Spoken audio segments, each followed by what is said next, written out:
வணக்கம். நான் உங்கள் ஜெயா. இன்றைக்கி நம்ம இந்த வீடியோவில் டிஎஸ் எலியட் எழுதின the love song of J Alfred Prufrock இந்த சாங்கோடைய சம்மரியை பார்க்கலாம் வாங்க. இது அவர் ஃப்ரீ வேர்ஸ்லேயும் ஒரு ஸ்ட்ரீம் ஆஃப் கான்ஷியஸ்னஸில் மோனோலாக், அதாவது ஒரே ஒருத்தவங்க பேசுகிறது பேர் மோனோலாக், அதை அந்த மாதிரி தான் எழுதியிருக்காரு. இதை யார் நம்மக்கிட்ட பேசுகிறாங்கன்னா, ஒரு வயதான ஒருத்தர் அவருக்கு இந்த 20ஆம் நூற்றாண்டோட ஆரம்ப காலகட்டத்தில் எப்படி ஒரு சோஷியல் ஐசோலேஷன், அதாவது சமுதாயத்தோடு ஒட்ட முடியாமல் தனித்து இருக்கிறது, அந்த எம்டினஸை அவர் எக்ஸ்ப்ரெஸ் பண்ணுறாரு. ஏன்னா அவரோட எல்லாரோடையும் கலந்து கலகலப்பாலாம் பழக முடியல, அவரால் யாரையும் நெருங்கி இருக்க முடியல, முக்கியமாக பெண்கள்கிட்ட அவரால் நெருங்கவே முடியல. முதல்ல ஆரம்பத்தில் அவர் டான்டே இன்ஃபெர்னோலேருந்து ஒரு எபிகிராஃப் எடுத்திருக்காரு. அதில் என்னென்னா, கிடோ மான்ஃபெல்டோன்ற ஒருத்தர், அவர் இப்போது நரகத்தில் இருக்கக்கூடிய ஒரு நபர். அவர் சொல்கிறாரு, நான் என் கதையை கேட்குற உங்கள் எல்லார்ட்டையும் சொல்கிறது தயாராக இருக்கேன். ஏன் தயாராக இருக்கேன்னா, நீங்கள் திரும்பி உலகத்துக்கிட்ட போய் என்னோடய கதையை யார்கிட்டையும் சொல்ல முடியாது. ஏன்னா இங்கே வந்துட்டிங்கன்னா இங்கே தான் இருக்க முடியும், திரும்பி நீங்கள் உலகத்துக்கு போக முடியாது. அதனால் அங்கே இருக்கிறவங்க யாரும் என்னை பற்றி தெரிஞ்சுக்க முடியாது உங்கள் மூலமாக. அப்படின்றதுனால தான் நீங்கள் கேட்குற கேள்விங்களுக்கு நான் பதில் சொல்கிறதுக்கு தயாராக இருக்கேன் அப்படின்னு சொல்கிற மாதிரி இருக்கிற அந்த எபிகிராஃபோடு போயம் ஆரம்பிக்குது. அதுக்கப்புறம் பார்த்துட்டிங்கன்னா, ஒரு நடுத்தர வயது நபர், அவர் பேர் ஜே ஆல்ஃப்ரட் ப்ரிஃபோக். அவர் அவருடைய நினைவில் இருக்கக்கூடிய சில விஷயங்களையும் இப்போ நடக்கிற விஷயங்களையும், அவரோட பயங்கள், அவரோட வாழ்க்கையை பற்றி, எப்படி அவரால் இப்போ இருக்கிற அந்த நவீன உலகத்தோட ஒரு அர்த்தமுள்ள வாழ்க்கையை வாழ முடியல அப்படின்றத அவர் சொல்கிறாரு. எடுத்த உடனே பார்த்திங்கன்னா அவர் சொல்கிறார், வாங்க வாங்க இந்த தெருவிலலாம் போகலாம், அங்கெல்லாம் நிறைய மக்கள்லாம் இருக்க மாட்டாங்க. அப்படியே போய்கிட்டு ஒரு இடமா, அவர் சொல்கிற இடம்லாம் பார்த்திங்கன்னா யாருமே இல்லாத இடமா தான் இருக்குது, மக்களே இல்லாத இடமா அழைச்சின்னு போகிறாரு. அப்படி போகும்போது உங்களுக்குள்ளே வர அந்த கேள்விக்கு நான் பதிலாக சொல்கிறேன் அப்படின்றதா ஓவர்வெல்மிங் கொஸ்டின்னா. இப்போ நமக்கு ஒரு சங்கடமான கேள்வின்னு சொல்கிறோம் இல்லையா, அதான் ஓவர்வெல்மிங் கொஸ்டின். ஸோ நீங்கள் கேட்க விரும்புகிற அந்த சங்கடமான கேள்விக்கு நான் பதில் சொல்கிறேன் அப்படின்றாரு. ஆனால் நீங்கள் கவிதையை படித்து பார்த்தீங்கன்னா கடைசி வரைக்கும் அந்த கேள்விக்கு அவர் பதிலே சொல்ல மாட்டார். அதே சமயத்தில் அவர் ஒரு இடத்தையும் சொல்கிறார், இங்கெல்லாம் போகலான்னு. அதே சில இடங்களில் அவர் சொல்கிறார், இங்கே ரொம்ப மாடர்னாக ஃபேஷனபிளாக இருக்கிற பெண்கள்லாம் வருவாங்க, அவங்க பேசுகிறது எல்லாமே பார்த்தீங்கன்னா மைக்கேல் ஆஞ்சலோவை பற்றி, அப்புறம் ஃபேஷனபிளாக, அப்புறம் லைட்டாக இருக்கிற டாபிக்ஸு, அதை பற்றியெல்லாம் பேசலாம். இவங்களாம் நிறைய வாட்டி நான் பார்த்துருக்கேன் தான் சொல்கிறத தவிர பழகியிருக்கேன்னு சொல்லி வர மாட்டார். ஏன்னா அவருக்கு அவங்கக்கிட்ட பேசுகிறதுக்கே தயக்கமாக இருக்கும். அதே சமயத்தில் அவர் தன்னை பற்றியும் கரெக்டான ஒரு இதை தராது. வயசாகிட்டே வர ஒரு உடம்பு, இதை தான் மற்றவங்களும் பார்க்குறாங்க. ஏன்னா அவர் என்ன சொல்கிறாருன்னா, என்னை பார்க்கும்போது அவங்க என்னோட வயோதிகத்தை தான் அவங்க பார்க்குறாங்க, என்னை பற்றி அப்படி தான் முடிவு பண்ணுறாங்க. அதாவது தலையில் இருக்கிற முடியெல்லாம் கொஞ்சம் கொஞ்சமாக கொட்டின்னு இருக்குது, அப்புறம் அவருடைய உருவமும் அந்த வயோதிகத்தை வெளிப்படுத்திக்கிட்டே இருக்குது. அதனால் என்ன ஆகிடுதுன்னா, அவருக்கு உள்ளுக்குள்ளே நிறைய ஆசைகள் இருக்குது, ஆனால் அந்த ஆசையை அவரால் வெளிப்படுத்த முடியல, அந்த ஆசைகளை அவரால் நிறைவேற்றிக்கவே முடியல. ஏன்னா எப்படி ஒரு பூச்சி எதுக்குள்ளேயோ மாட்டிக்கிட்ட மாதிரி தான் அவருக்கு இருக்குது. அவருக்குள்ளே இருக்கிற ஆசையை அவர் ஆக்ஷனாக வெளிப்படுத்த முடியல, ஆனால் அந்த ஆசை இல்லாமலும் அவரால் இருக்க முடியல. அதனால் நடுவில் அவர் சொல்கிறாரு, அவர் வாழ்க்கையிலும் சில செக்ஷுவலைஸ்ட் எக்ஸ்பீரியன்ஸ்லாம் இருந்திருக்கு, ஆனால் அங்கேயும் அவரால் சரியாக பேசி பழகி அந்த நட்பை தொடர வைக்க முடியல அப்படின்றதே அவர் சொல்லிடுறாரு. அதே மாதிரி அவருடைய அர்த்தமில்லாத அந்த எக்ஸ்பீரியன்ஸஸ்க்கெலாம் அவர் பைபிள்லேருந்து வரக்கூடிய ஜான் த பேப்டிஸ்டும் லாசரஸையும் எக்ஸாம்பிளாக சொல்கிறாரு. அதில் கூட என்ன சொல்கிறாருன்னா, அவங்கள விடவும் நான் இன்னும் கீழே அப்படின்றாரு. எந்த அளவு கீழ்னா, அதாவது மரணத்துக்கே இவரை பார்த்தா பாவமாக இருக்குமா, அந்த மாதிரி வாழ்க்கையை தான் நான் வாழ்ந்திருக்கேன் அப்படின்னு அவர் சொல்கிறாரு. ஏன்னா அவரால் எந்த பெண்கிட்டையும் அவரால் பேச முடியல. அது மீறி போய் அந்த சங்கடமான கேள்வி அவங்க கேட்டுட்டாங்கன்னா, இவர் எதாவது சொல்லணும், இல்லை நான் அந்த மாதிரி நான் உங்களை கேட்கல, அந்த மாதிரி நான் சொல்லலை அப்படின்ற மாதிரி தான் அவங்க சொல்லி முடிச்சிடுறாங்க. அதுக்கப்புறம் அவரால் எதுவுமே அவங்கக்கிட்ட பேச முடியல. ஏன்னா நான் என்ன நினைக்கிறேனோ அதை சொல்கிறதுக்கு எனக்கு தெரியல அப்படின்றாரு. அதுக்கப்புறம் கடைசியில் அவரை ஷேக்ஸ்பியரோட ஹேம்லெட்டோட கூட கம்பேர் பண்ணிக்கிறாருன்னா அது கூட இல்லை. ஏன்னா Hamlet to be or not to be, அதாவது செய்யலாமா செய்ய வேணாவா அப்படின்னு முடிவு செய்ய முடியாத ஒரு கேரக்டர். ஆனால் ஹேம்லெட்டரோட கூட நான் என்ன கம்பேர் பண்ணிக்கல, ஹேம்லெட்டோட கோட்டில் இருக்கிற ஃபூலோடு தான் நான் என்னை கம்பேர் பண்ணிக்கிறேன் அப்படின்னு சொல்லிட்டு அவர் வந்து முதல்ல என்ன சொல்கிறாருன்னா do I dare disturb the universe அப்படின்னு ஆரம்பித்தவர் கடைசியில் do I dare to eat a பீச்சுன்ற அளவு கொண்டு வந்து முடிச்சிடுறாரு. அதுக்கப்புறம் அவர் வந்து கற்பனையில் வந்து பீச்சில் நடந்துக்கிட்டே இருக்கும் போது அங்கே வந்து இருக்கக்கூடிய இந்த கடல் கன்னிகள்லாம் பாடிக்கிட்டே இருக்காங்க. ஆனால் அந்த கடல் கன்னிகள் கூட என்னை பார்க்கவே இல்லை, என்னை வந்து இக்னோர் பண்ணிட்டாங்க, புறக்கணிச்சிட்டாங்க அப்படின்னு சொல்லிட்டு அதே சமயத்தில் என்ன சொல்கிறாருன்னா, ஆனால் அந்த கடல் கன்னிகள் வந்து தூரமாக இருந்தாலும் அவங்களுடைய அந்த பாடல் வந்து என்னை கடலுக்குள்ளே இழுத்துது, அதுதான் என்னுடைய மரணப்படுக்கை. அங்கே தான் வந்து என்னை வந்து இந்த மனித குரல்கள்லாம் எழுப்பிட்டு இருந்தது, ஏன்னா நாங்கள் எல்லாம் மூழ்கிட்டு இருந்தோம் அப்படின்னு சொல்லி இந்த பாடலை முடிச்சிருக்காரு. வாங்க பாடலை பார்க்கலாம். இதுதான் அவர் எடுத்த டான்டேயோட இன்ஃபெர்னோவில் இந்த லைன்ஸு. இதோட அர்த்தம் என்னென்னா, if I but thought that my response way made to one perhaps returning to the world. அதாவது இப்போ நான் சொல்ல போகிற பதில் மட்டும் திரும்பி உலகத்துக்குள்ளே போக ஒருத்தருக்கு இப்போ இந்த வந்து படிக்கும்போது தெரியும் நமக்கு வந்து ஹெல்லில் இருக்கிறவங்களோட தான் பேசிகிட்டு இருக்காங்கன்றது. இதில் ஒருத்தராவது வந்து திரும்பி உலகத்துக்கு போக போகிறீங்கன்னு தெரிஞ்சதுன்னா this tongue of flame would cease to flicker. என்னோட நாக்கு வந்து பேசுகிறத நிறுத்திடும். But since up from these depths no one has yet returned alive. ஆனால் இந்த இடத்துலேருந்து இந்த கீழே நரகம்னா அது கீழே இருக்கிறதுன்னு அர்த்தம். இங்கேருந்து யாரும் திரும்பி உயிரோடு போகாதனால if what I hear is true, ஏன்னா இதுதான் நான் இது வரைக்கும் கேள்விப்பட்டிருக்கேன், அது உண்மையாக இருந்ததுன்னா I answer without fear of being shamed. நீங்கள் கேட்குற எந்த கேள்விக்கும் எந்த விதமான வெக்கமும் இல்லாமல் நான் பதில் சொல்கிறேன் அப்படின்னு ஆரம்பிச்சுட்டு கவிதை இப்படி போகுது. Let us go then, you and I, when the evening is spread out against the sky, like a patient ethered upon a table. Let us go through certain half-deserted streets, the muttering retreats of restless nights in one-night cheap hotels and sawdust restaurants with oyster shells. So இங்கே வந்து ஒருத்தர் வந்து அழைக்கிறார், வாங்க நீங்களும் நானும் போகலாம், மனித நடமாட்டம் அதிகம் இல்லாத தெருவுலேயும் சாதாரண ஹோட்டல்ஸ் சீப் ஹோட்டல்ஸ்லேயும் போகலாம். அதாவது இவர் என்ன சொல்கிறாருன்னா, யாருமே இல்லாத தெரு வழியாக போகலாம். Streets that follow like a tedious argument of insidious intent to lead you to an overwhelming question. இந்த மாதிரிலாம் நீங்கள் வந்தீங்கன்னா அந்த சங்கடமான கேள்விக்கு நீங்கள் வந்துடுவீங்க. Oh do not ask what is it, let us go and make our miss it. ஆனால் வந்து கேட்காதீங்க, அந்த சங்கடமான கேள்வி என்னன்னு இப்போ கேட்காதீங்க, வாங்க நம்ம போகலாம் அப்படின்றாரு. In the room the women come and go, talking of Michelangelo.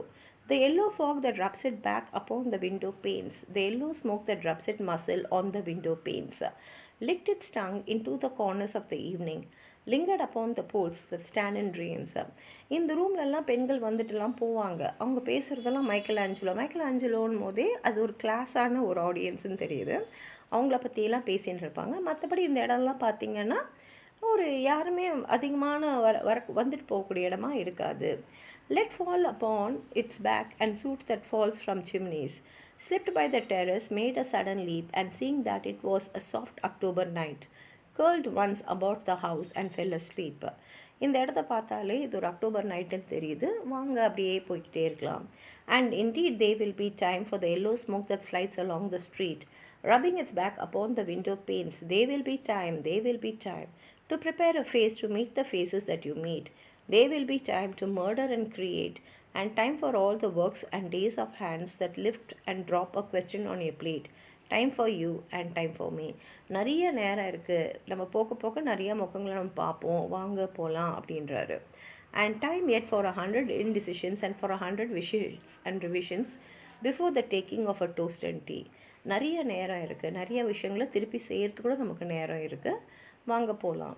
இந்த room the women come and go talking of Michelangelo. இதுக்கு நடுவில் அவர் சொல்கிறார், அந்த ரூமில் வந்து பெண்கள் வந்துட்டு போவாங்க, ஆனால் அந்த பெண்கள் எல்லாம் மைக்கேலாஞ்சலோவை பற்றி பேசின்னு இருப்பாங்க.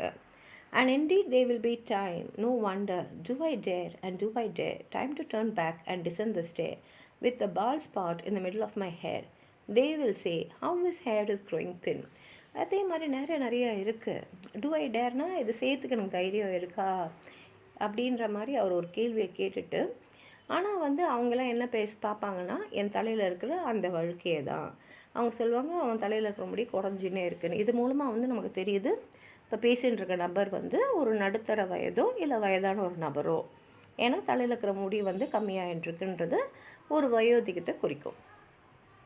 My morning coat, my collar mounting firmly to the chin, my necktie rich and modest but asserted by a simple pin, They will say, but how his arms and legs are thin, do I dare disturb the universe? இப்போ அவர் என்ன சொல்கிறாருன்னா, என் ஆடையெல்லாம் நான் திருத்தமாக தான் போட்டுருக்கேன், ஆனால் அவங்க வந்து வெளியில் என் கையும் காலையும் பார்த்துட்டு, ஓ அது ரொம்ப மெலிசாக இருக்குது, அதாவது வயோதிக காரணமாக உடல் மெலிவு ஏற்படும் இல்லையா, அப்போ அவர் சொல்கிறாரு, do I dare disturb the universe அப்படின்னு ஒரு கேள்வி கேட்குறாரு. In a minute there is time for decisions and revisions which a minute will reverse. For I have known them all already, known them all, have known the evenings, mornings and afternoons. I have measured out my life with coffee spoons. நான் எதிர்க்க பார்க்குறவங்கள நிறைய வாட்டி பார்த்துருக்கேன், எல்லாரையுமே எனக்கு தெரியும் அப்படின்றாரு. I know the voices dying with a dying fall beneath the music from a farther room. So how should I presume? இப்போ தான் அவர் சொல்கிறார், எனக்கு எல்லாருமே தெரியும், ஆனால் நான் என்ன அவங்ககிட்ட போய் பேசுகிறதுன்னு தான் தெரியல. இப்போ தான் நமக்கு புரியுது, அவருக்கு கம்யூனிகேஷன் தான் பெரிய ப்ராப்ளம். அவருக்கு வந்து யார்கிட்டையும் போய் பழகிறதுக்கோ பேசுகிறதுக்கோ ஒரு பேச்சை வந்து ஒரு உரையாடலை ஆரம்பிக்கிறதுக்கு தெரியல. அவர் சரியாக கலகலப்பாக பேசாதனால, பழகாதனால அவருக்குள்ளே இருக்க அந்த தயக்கம் வந்து அவரை மற்றவங்க கையிலேருந்து வந்து ஒதுக்கி வச்சுருக்கு. And I have known the eyes already, known them all, the eyes that fix you in a formulated phrase. And when I am formulated, sprawling on a pin, when I am pinned and wriggling on the wall, then how should I begin to spit out all the buttons of my days and ways? And how should I presume? And I have known the arms already, known them all, arms that are braceleted and white and bare, but in the lamplight, down with light brown hair. Is it perfume from a dress that makes me so dearest? Arms that lie along a table or wrap about a shawl. And should I then presume, and how should I begin? அதான் சொல்கிறார், எனக்கு எல்லாருமே தெரியும், எல்லாரும் நிறைய நாள் பார்த்துருக்கேன், ஆனால் எப்படி அவங்கக்கிட்ட போய் பேசுகிறது, இல்லை என் எண்ணங்களை எப்படி நான் வெளிப்படுத்துறது, அவருக்கு பேசணுன்ற ஆசை இருக்குது, பழகணுன்ற ஆசை இருக்குது, நிறைய நண்பர்கள், அதுவும் வந்து பெண்கள்கிட்ட பேசணுன்ற ஆசை நிறையாவே இருக்குது, நிறைய பெண்களை பார்த்துருக்கார், ஆனால் இவருக்கு வந்து ஒரு கம்யூனிகேஷனை ஆரம்பிக்க தெரியலை. Shall I say I have gone at dusk through narrow streets and watched the smoke that rises from the pipes of lonely men in shirt sleeves leaning out of windows? I should have been a pair of ragged claws scuttling across the floors of silent seas. And the afternoon, the evening sleep so peacefully, smoothed by long fingers, asleep, tired, or at malingers, stretched on the floor here beside you and me. Should I, after tea and cake and ices, have the strength to force the moment to its crisis? But though I have wept and fasted, wept and prayed, though I have seen my head grown slightly bald, brought in upon a platter, I am no prophet, and here's no great matter. I have seen the moment of my greatness flicker, and I have seen the eternal footman hold my coat and snicker, and in short, I was afraid. நிறைய ஆசைகள் மனசில் இருக்குது, நிறைய விஷயங்கள் செய்யணும்னு இருக்குது. சாயங்காலங்கள்லாம் கூட நான் வெளியிலலாம் போய் பார்த்துருக்கேன், ஆனால் வந்து என்னால் வந்து யார்கிட்டையும் பழகவே முடியல. நான் வந்து பெரிய ப்ராஃபிட்லாம் இல்லை, பேசாமலே இருந்து மற்றவங்கள வந்து தன் பக்கம் இழுக்கிறதுக்கு நான் அதுவும் இல்லை. ஆனால் என்னவோ தெரியல, என்னால் யாருன்னு பழகவே முடியல. என் நிலைமையை பார்த்தா ஈட்டர்னல் ஃபுட்மேன், அதாவது மரணத்துக்கு கூட என்னை பார்த்தா பாவமாக இருக்கும் அப்படின்றாரு.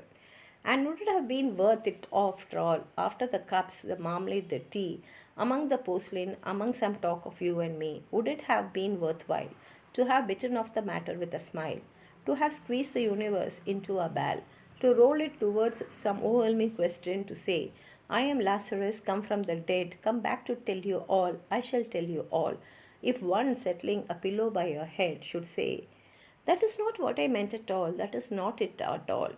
என்னால் வந்து இப்போ அவர் வந்து நான் வந்து லாஸ்ட்ரஸும் இல்லை எதுவும் இல்லை, அதாவது பைபிளில் இருக்கக்கூடிய ஒரு கேரக்டர்.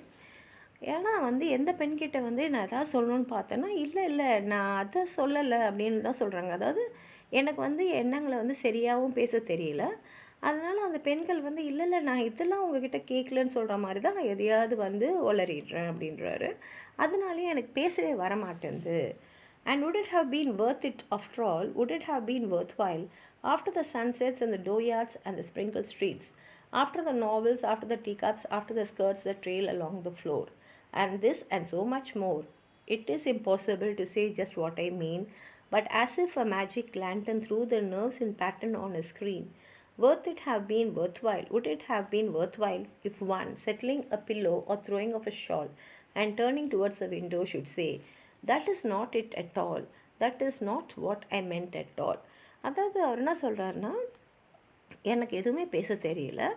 அப்படியே நான் அதை பேசினாலும் அதை வந்து எப்படி சொல்லணும்னு தெரியல. அதனால் எதில் இருக்கிறவங்க இல்லை நான் அதை சொல்லவே இல்லை, நான் அந்த மாதிரி அர்த்தத்தில் எதையும் கேட்கல அப்படின்ற மாதிரி தான் நான் எதையாவது பேச வேண்டியிருக்கு அப்படின்றாரு. No, I am not Prince Hamlet. அப்படின்னு பார்த்தீங்கன்னா என்னால் முடிவெடுக்க முடியாத ஹேம்லெட் கிடையாது. Nor was meant to be, am an attendant lord, one that will do to swell a progress, start a scene or two. Advise a prince, no doubt, an easy tool. Differential, glad to be of use. Politic, cautious and meticulous. Full of high sentence, but a bit obtuse. At times, indeed, almost ridiculous. Almost at times a fool. அதாவது ஹேம்லெட்டில் இருக்கிற கோட்டில் இருக்கிற pool மாதிரி நானும் நினச்சிங்க. I grow old, I shall wear the bottoms of my trousers rolled. Shall I part my head behind? Do I dare to eat a peach? I shall wear white flannel trousers and walk upon the beach. எனக்கு வயசாகின்றது எனக்கே தெரியுது. என் ஆடைகளில் நிறைய மாற்றங்களை நான் கொண்டு வரேன். Beach பக்கம் நான் நடக்கும்போது I have heard the mermaids singing each to each. I do not think that they will sing to me. அதாவது கடற்கரை நடக்கும்போது தூரத்தில் mermaids வந்து பாடின்னு இருக்கிறத கேட்குறேன், கடல் கன்னிகள்லாம். ஆனால் அந்த கடல் கன்னிகள் கூட எனக்கு பாடுவாங்கன்னு எனக்கு தோணலை. I have seen them riding seaweeds on the waves, combing the white hair of the waves blown back. When the winds blows the water white and black. We have lingered in the chambers of the sea, by seagulls wretched with seaweed red and brown, till human voices wake us and we drown. அந்த கடல் கன்னிகளோட பாட்டை கேட்டு நான் அப்படியே போனால் அங்கே தான் என்னோடய மரணப்படுக்கையை பார்க்குறேன். அப்புறம்தான் மனிதர்களோட குரல் கேட்குது, ஏன்னா நாங்கள் மூழ்கி இருக்கோம். இத்தோடு அந்த பாடலை ஒரு முடிச்சிருக்காரு. உங்களுக்கு எதாவது சொல்லணும்னு நினச்சிங்கன்னா கீழே இருக்கிற கமெண்ட் பாக்ஸில் எழுதுங்க. இந்த வீடியோவை லைக் பண்ணுங்கள், உங்கள் ஃப்ரெண்ட்ஸோடு ஷேர் பண்ணுங்கள். சப்ஸ்கிரைப் பண்ணாதவங்களாம் ப்ளீஸ் சப்ஸ்கிரைப் பண்ணி சப்போர்ட் பண்ணுங்கள். நன்றி.